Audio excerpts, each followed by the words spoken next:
Welcome. My name is Jerry Oginski. I'm a medical malpractice trial lawyer practicing law here in the state of New York. Today's topic is autopsies. What are they and why do we need them?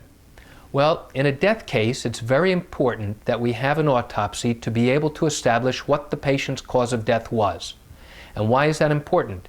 Because many times we will need a medical expert to show that the treatment the patient received was improper, and that the improper treatment caused injury and caused the patient's untimely death. And an autopsy allows us the ability to prove what the patient's cause of death was.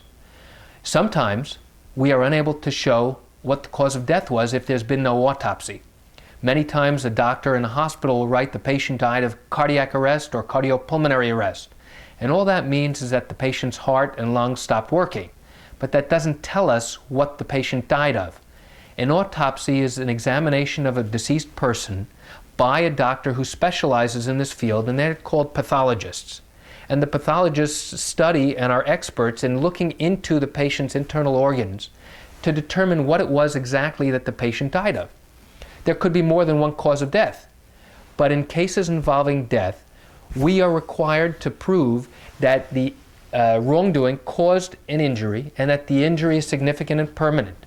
And even though we may not always be able to prove the exact cause of death, as long as we can show a cause of death that was caused by wrongdoing by someone else, and it caused the patient's death, then, and we are able to prove that with medical expert testimony, then we will have survived an objection from the defense to dismiss our case, because by then we will have proven what's called a prima facie case. We will have proven the elements needed to show that there is wrongdoing, the wrongdoing caused injury and caused an untimely death.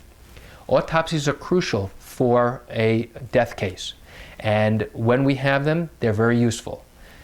When we don't have them, then we run into a problem and we look to see if there's other information in the patient's medical history that will allow us to prove the patient's death.